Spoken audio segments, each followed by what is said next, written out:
Growing up in Ghana, Dee Maat, as she's fondly called, always loved dressing up using her mother's lipstick and wearing her jewelry, especially her necklaces, bangles and shoes. She trained as a journalist and practiced in Ghana for 3 years before relocating to London 15 years ago. Style Check by Dee was born in 2011 after doing a brief styling course. Dee joins me on the sofa as she talks to us on the Just Tip Show about her world of styling.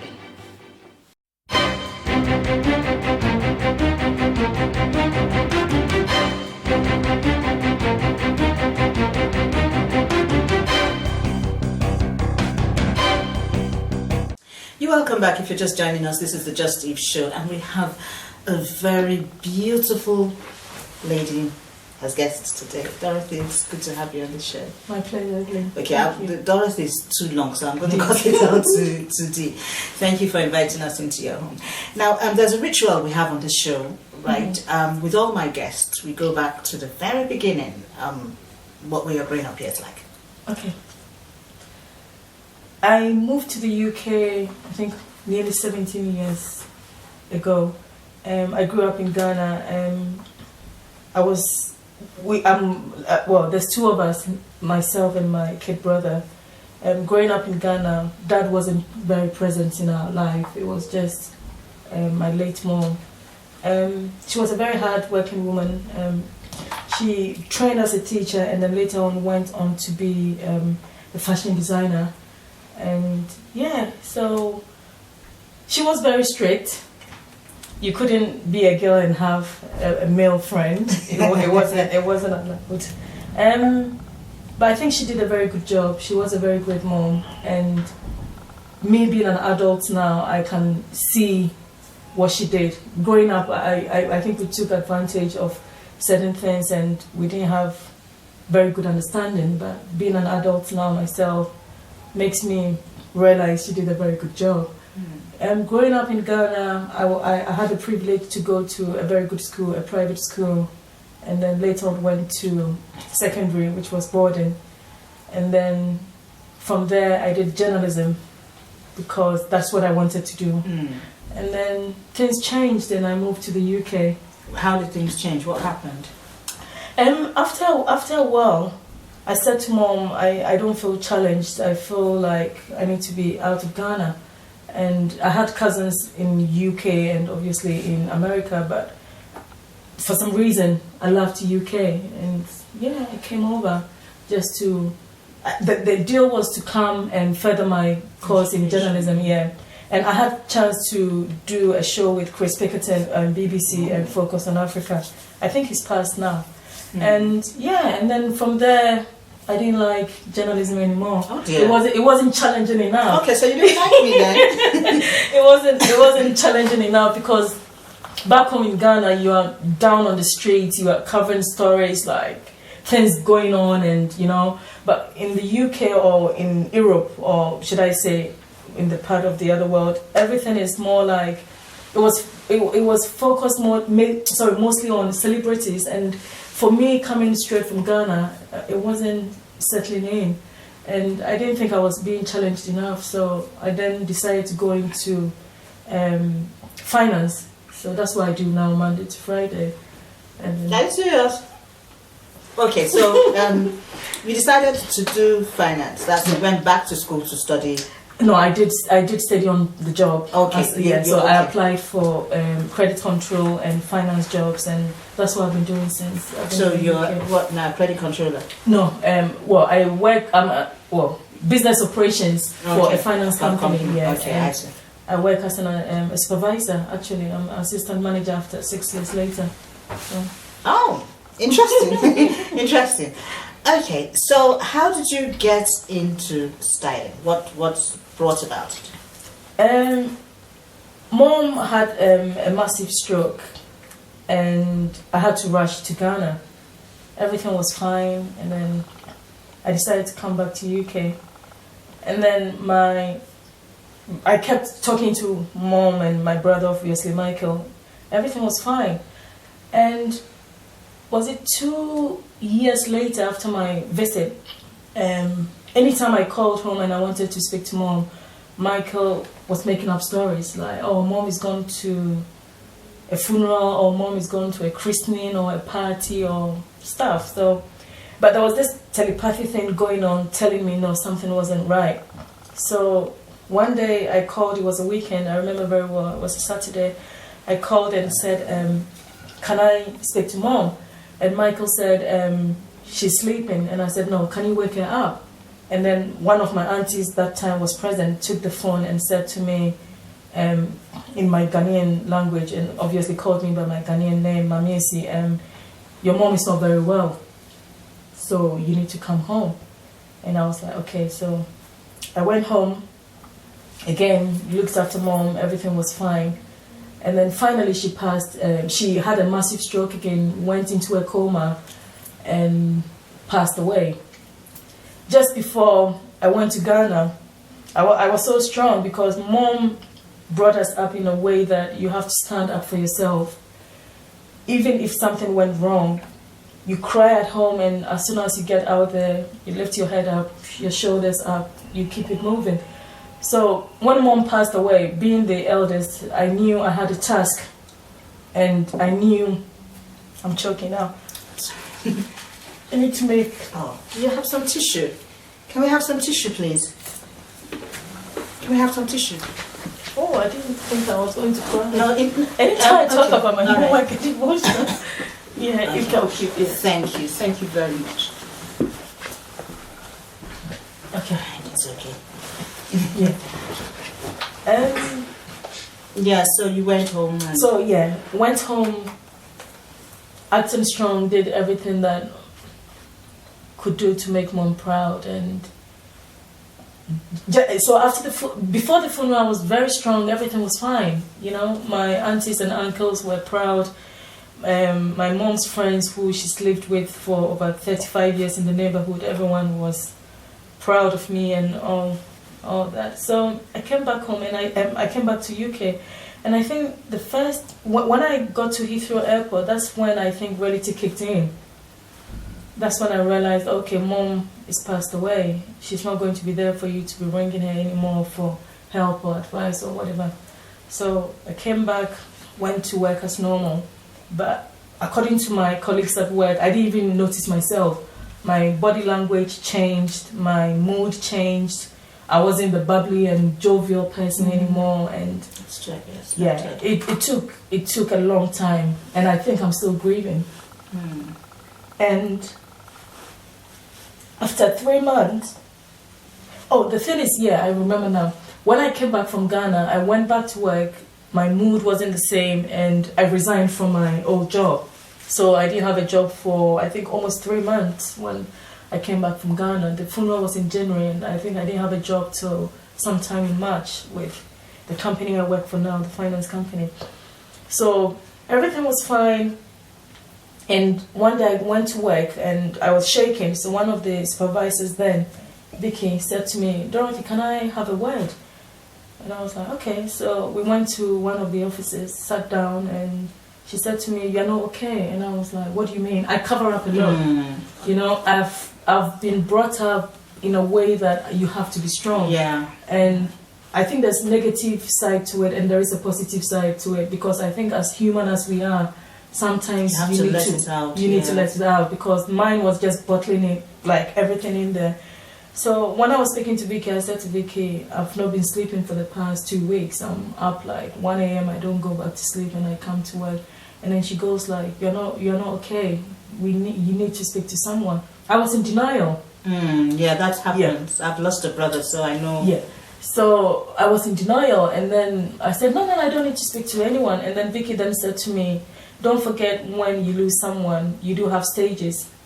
You try to digest the news that you've lost someone, and then you go on to accept that they've passed away, and then you start living your life without them, and then you do all the grieving properly. But when you try to rush through grief, that's what happens. Yeah, that's the problem. And so I think that's what I was suffering from, because I wouldn't speak to any of my friends. I stopped going out, and people would ring me. I'll just look at the name on the phone and just cut them off. That is how bad it was. So my Vicky then was my supervisor, spoke to the head of the department, Sam, and then Sam called my GP, and made an appointment for me. And they thought I wouldn't go, so they actually booked a cab as well for the taxi to pick me up from work straight to the GP. So when I went to the GP, there was a counselor ready for me. So the lady said, "Oh, what's your name?" Gave me all this form to fill out and everything. So after after finishing the form, when I gave it to her, the two of them went into a room, did the assessment, and then came back. And that's when they said to me, we think you're depressed. Depressed, yeah. And I didn't want to hear that word. And I kept arguing with the lady. I said, "No, can you use a different word? I'm not depressed. I've just lost my mom and a job I really liked. So should we just say I'm grieving, I'm stressed out?" And then she said, "No, from the way you are behaving, you're showing signs of depression. It's up to you. We can either give you counseling or we'd have to put you on medication." I said, "No, I'm not taking medication." And then the lady goes like, "Dorothy, you're human. You need to accept." I was still saying, no, I'm not taking anything anyway. So it was through counseling. They normally give you homework to do, think about things that makes you happy. What do you want to do? What talents do you have? Do you have any ideas of, all those stuff? Yeah. So it was through that grieving time, because I was signed off work for, I think, nearly 3 months. So I was sleeping one day and I just woke up in the middle of the night, took a notepad. I always have a notepad next to me because I do get dreams and I do put them down. Yeah, and I get all sort of things coming through my head. So in my bedroom, I always have a notepad next to me, and I got up and started writing combinations of outfits, And then I was like, "Oh, okay, I might have to go into styling." And then this will come into my head, and that will come into my head, and then when I go to church, I'll grab anybody. I don't care who you are. I'm like, take a picture of me. And then everybody at church was like, "Oh wow, we didn't know purple could go with red and stuff like that. Yellow would go with blue." And then so that is how it all started. And I said to myself, to better yourself when it comes to any form of role or job or craft or whatever, you need to educate yourself. Yes, definitely. Yeah, I can't just base it on because I think I'm talented or gifted. That's it. No. So I enrolled with London School of Arts, to University of Art to do a styling course, and then from there it's just. You are so good at what you do. It's unbelievable. I try. Yeah, and we'll take a break right now. When we come back, we'll still be talking to Dee.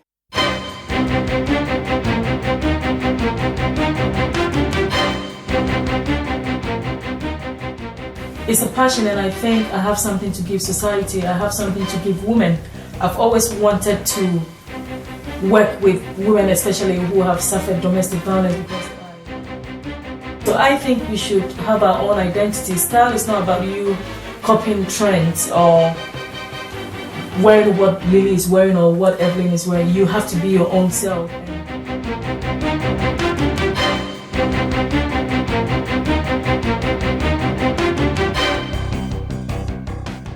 Welcome back. This is the Just Steve Show, and we have with me today as our guest on the show, Dee Maat, Style Check with Dee. Style Check by Dee. Oh, Style Check by Dee. Okay, so what is it because of styling now that you decided to come up with Style Check by Dee? I think it started as a joke. I was just taking pictures, and I didn't even want to blog at a point, and people were saying, "No, you do really well, so why don't you go into blogging and all that?" So one day I was speaking to my brother, my kid brother, and I had a list of names, and I said, "I really want to go into styling now. I want to go into fashion styling and then maybe go on to do designing." So I listed a few names, and then Michael goes like, "I like Style Check, so just add by Dee, so it becomes your own thing." So Style Check, that's how Style Check was born. I decided to move from the fun bit to a more professional. So who are those? Now you talked about celebrities. So who are some celebrities that you've styled? Back home in Ghana, I've had chance to work with a lady called Jackie Appiah. She's a film actress, and there was a presenter I shopped for, Sandra Akobia. She's normally on TV. She hosts a program called is it Fashion 101? I can't remember. Yeah, but I do mostly for some people in government. They are very private. I shop for their wives, and I do have friends who don't like their names to be out there. And you've started me. Yeah, I did. Yeah, and you and Pauline, and then what's the other lady from South Africa? Sinazo. Yeah. So yeah, and I'm yet to do more, and I would love to. There are some few people I would love to style. Okay, now let's have an example. Now there's someone who is a size 10, right? And okay, no, let's look at me now, right? First of all, have I done well? I like it. You look really nice. The way you said that, I like it, wasn't very convincing. No, I do like it. Okay. I do like it. Now, I'm going for a dinner with my boyfriend. How would you style me? How long have you been with him? Oh, you will ask me all those questions? Yeah. Oh, really? Styling is getting to know someone. You know, sometimes I see young ladies go on social media and think, oh, because Lily is wearing this fitted dress or bodycon dress or whatever, I can wear the same. Now, I think style is individual. For me to style someone, I have to get to know them. Are they bubbly? Are they friendly? Are they from a background where you're free to do whatever you want to do?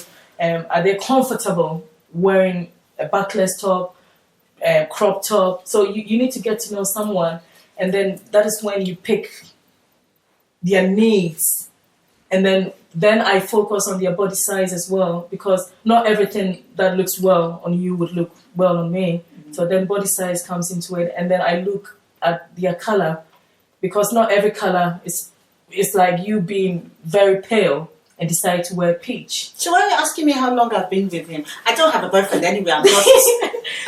Yeah, but going on a first dinner date, you might want to look sexy and sensual. So, okay. Because going on a first date, you don't want to wear a shirt button up to there. Yeah, so. Okay, given my age, but don't tell anybody how old I am. How would you start me on a first date? I'm bubbly, you know I am. A nice V-neck sequence dress, maybe shirt sleeve. The reason I'm saying V-neck is because you're quite heavy here, so you don't need something covering up there. You need to show a bit of it, so not too much of it. So maybe a V-neck and then a shirt sleeve, a sequence, and no accessories. Maybe a nice stud earrings, just for a classy look. Okay, so how do you do it? You work. You have a 9-to-5 job, right? No. So how do you? And I know that having seen you work sometimes, it's very demanding. How do you do it? When it's a passion and when it's a God-given talent, you do find time. I can't speak for everyone, but most creative people, we do get more creative and get ideas when it's very quiet around us. I can only speak for myself.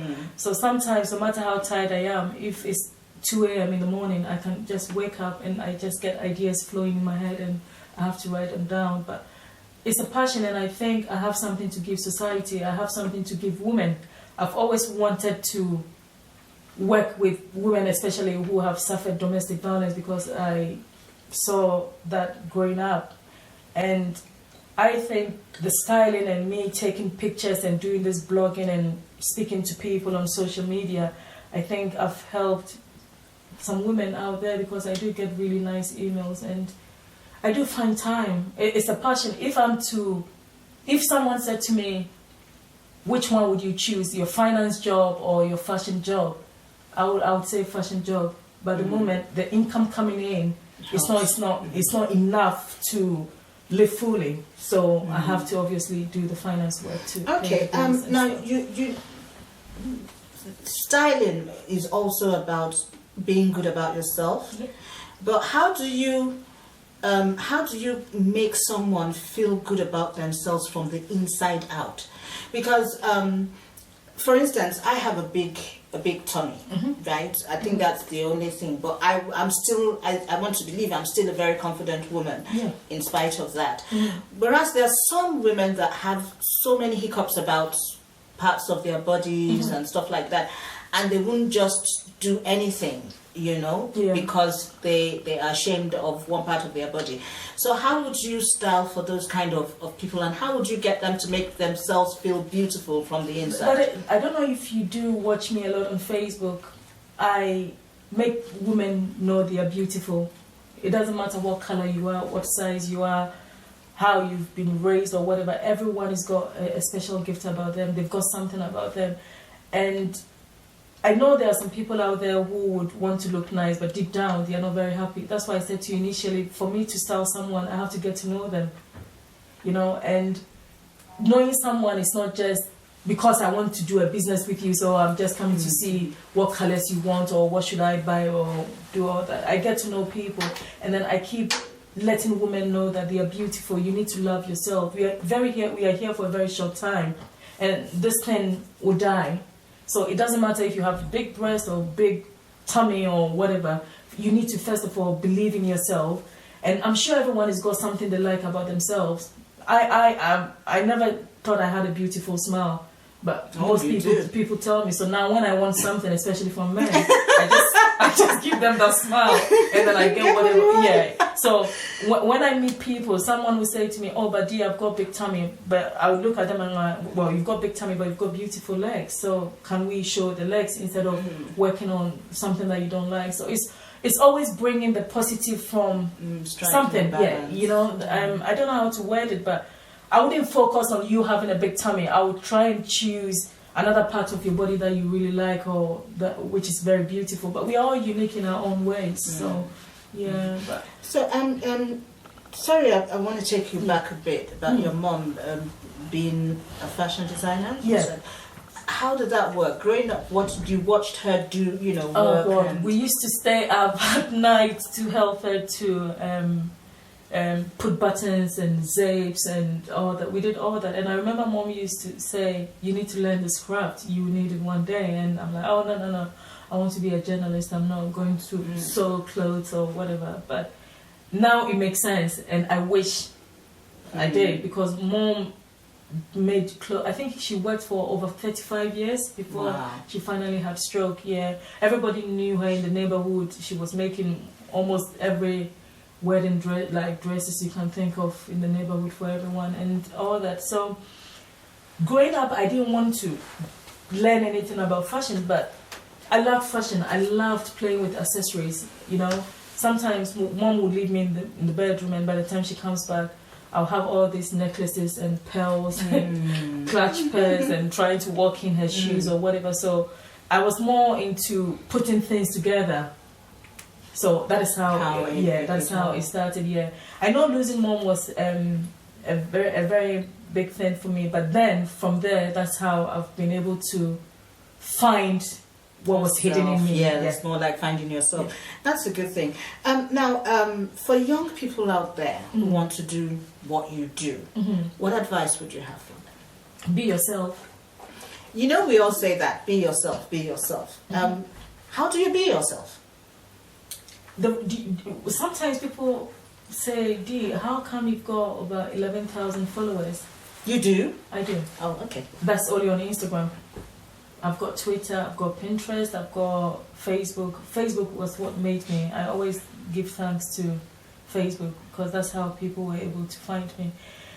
I've always remained myself. The reason I'm saying that is because I get emails from very big names. I don't want to mention big names, but people say to me, "You cover up, but you still look sexy. There's something about you. It makes people want to get to know you more." I'm not against people who show flesh. If they want to, they can. But I grew up in a home where you couldn't leave home wearing a skirt up there. Mom would drag it back. She makes the clothes for you anyway, so she's not going to make that shot. Yeah. And I think for a woman, and I'm African, I'm not going to change that. I don't care how long I've lived in the UK, I'm always going to be African. And the African culture, as a woman growing up, we had to cover up. That is how we've been raised. So be yourself, have your own identity. I when people see me or see any dress, they're like, "Oh, Dee would wear that," because I've given them that image. I've created that image in their head. So they do know that, oh yeah, Dee would like that, or Dee. Sometimes I'll be at home and someone will take a picture and send it to me on WhatsApp, and they're, oh, I'm in this shop. As soon as I saw this dress, I knew it was you. So I think we should have our own identity. Style is not about you copying trends or wearing what Lily is wearing or what Evelyn is wearing. You have to be your own self, and that way you have control over your brand. That way people would identify you even when you are very far away. But I don't believe in copying people. So when I say be yourself, is let your identity stand out, be unique. Okay, and of course they need to be hardworking. You need to be hardworking. And another thing I say is you have to be very respectful. The fashion industry is broad. It's really big. Brutal. It's brutal, yeah. You have to be ready to make coffees, clean the studio when everyone is gone. You send emails, some of them wouldn't reply. You have to be willing to go through all that, yeah. But I think one thing that has helped me is me being real, because people like to show off wearing designer stuff. I'm not against designer stuff. I live within my means. I can't wear a full Gucci outfit or that doesn't make Chanel sense, or what. People do that. Yeah, because I've actually seen someone wear, it was Gucci from head to toe, and I looked. I was like, oh my god. So yeah, but give me Zara and I can tweak Zara and I'll still look fine at a party or a wedding. Yeah, it's really about So and what I'm wearing now is from a Ghanaian designer who said to me, look, by looking through your pictures, I just felt like you wear this, so she designed this for me. So I think identity is a very important thing in the fashion industry, especially in styling. You need to be unique, you need to be yourself, you need to be real, you need to be respectful, you need to be humble, and you need to be hardworking, and always take on board. In any comment people give, you need to take on board, because they are the people who will make you. Yeah, exactly. Yeah, some people do get upset when people go like, oh, this could have been... Everyone sees things from a very different angle, so yeah, but... You need humility as well. And I must say, you are extremely humble. Thank you. Extremely humble. And let's just tell you a little bit about your brother. Is your brother here or is he in Ghana? He's in Ghana. Michael doesn't like UK. Oh. Yeah, he's a cold he doesn't like. He likes the freedom. He's always wanted to work for himself. Okay. So yeah, but he's very intelligent compared to me. What does he do? He's an IT consultant. He did IT, and I think recently he sent me a picture of a new pub he's opened in Ghana, and he's asking me to come to Ghana and stuff. Growing up, we used to fight a lot. I can imagine. We used to fight a lot. I think because I was the firstborn, Mom was strict on me. When she was alive, I used to say, you don't like me, you like Michael more than you do. Yeah. So I know what you're talking about. Yeah, so Michael got away with so many things. Like, he was able to drink alcohol and I wasn't able to drink, and he used to party a lot. But he's really calm now, and I think both of us changed when Mom was sick, because he was around Mom most of the time. I think that changed him. The impact was very massive for us, because we grew up as a very close family. Even though I have a very big extended family, I've got like well-known journalists in the family. I've got people who did Miss Ghana's, and I've got a very big family. But Mom raised us in a way that it was just the three of us. And anytime any of our cousins even wanted to visit, I get moody. Yeah. So when we lost Mom, it was a big impact, you know. But he did well. I think Michael is even more stronger I am now. And he's really doing well for himself. We don't fight like we used to anymore. Yeah, adults. Yeah. So now when I need advice, I call him, and he calls me the crying baby, because I'm very emotional. I cry about everything. So yeah. Okay. He's been very supportive. Yeah. Let's just get a little bit personal now. Are you in a relationship? Everyone wants to know. Well, you've got to tell us. Am I? I'm asking. And who wants to know? I do, and your fans do. I know, everyone keeps asking, you've never posted a picture of a man. I'm like, Okay, you're in a relationship, but it's private. Am I? Look, we don't have much time, but you're going to answer this question whether you like it or not. There's no Next question, Emily. Next question. Okay, everyone, she's not in a relationship. Somebody's not going to be happy with you. So she's. Let's say I'm happy. You're happy. Okay, Yeah. you're in a relationship. And does he like what you do? Does he encourage you? Because it's very important for him to encourage you. The funny thing is, my ex-boyfriend Oh, What? come on. one time was very supportive, and then I think just after I won the BEFTA Awards, and the audience, This Beftal. the one before 2013, I've won twice now. Yes, Yeah, it was amazing. congratulations. Thank you.